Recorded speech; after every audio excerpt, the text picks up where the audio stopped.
Approximately 7% of Belize's marine territory is under some sort of protected status.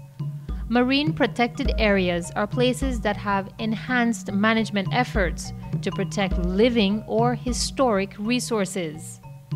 Restrictions within MPAs range from the kinds of development that can occur to the types of fishing gear that can be used to complete protection of all marine life. But only a small portion of our protected areas are actually protected from fishing. About 2% of our marine territory, or about 4% of the continental shelf and atolls. MPAs are an important step in ensuring that future generations can enjoy the splendor of the sea and benefit from its resources as we have, by preserving critical habitats, acting as a replenishment zone for heavily exploited species, and providing a base for educational outreach. The Hol Chan Marine Reserve has been championed as a success story in marine protected areas management. The protected area was established in 1987 through the joint efforts of the tour guide and fishing communities in San Pedro. Both groups recognized their dependency on the reef and realized if they didn't work together, they would both lose. We have to grow, but we have to grow in such a way that it ensures that future generations will actually benefit from the very same thing that sometimes it looks like we actually take for granted.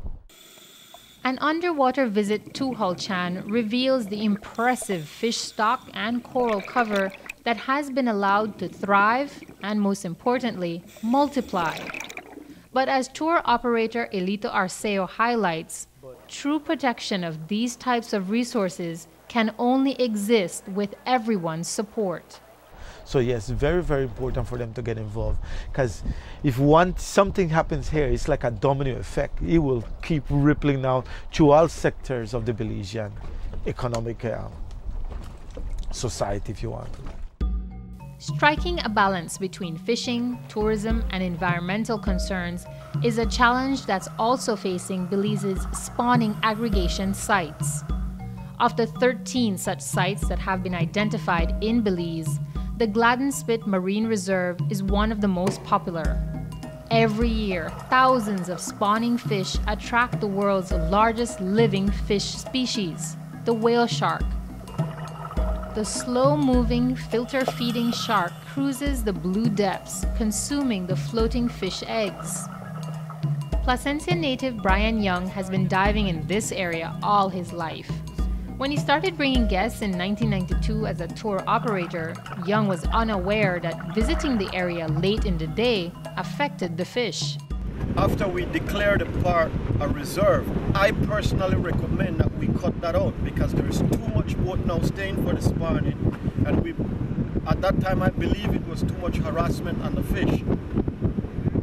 So we cut that out completely. Now the park is closed at 5 so that the fish, they can spawn in their own way, in their own natural habitat with no interference. That is to ensure that we have this forever and ever. Unlike his colleagues in San Pedro, Young says it's all about teamwork.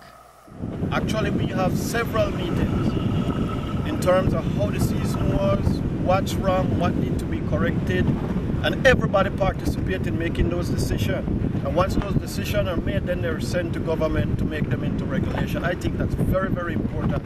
As long as you have community participation, you're going to be successful. Involving the tour associations for like BTIA and BTB is so critical, because those are the implementing arm of the policy in the country.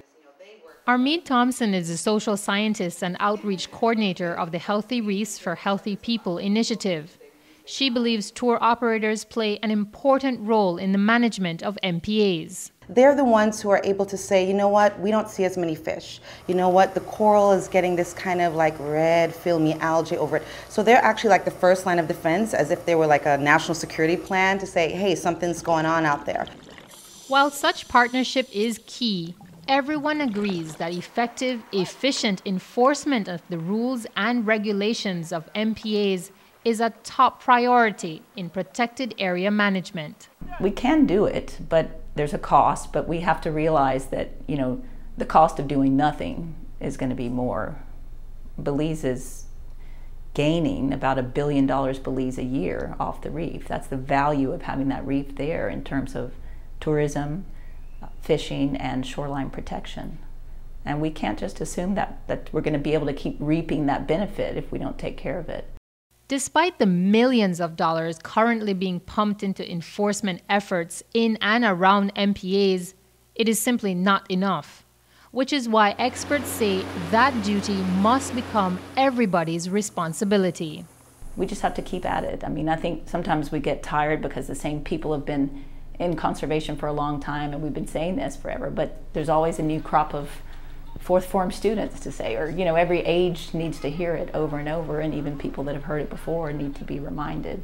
We have a whole part of Belize, you know, the inland part, where people maybe haven't even been to the sea or haven't even swum in the ocean before. And so I think by actually physically getting more people out to the marine environment with the education behind it, that would open up a lot of people's eyes and have them understand how vital and important the marine ecosystem is here to Belize.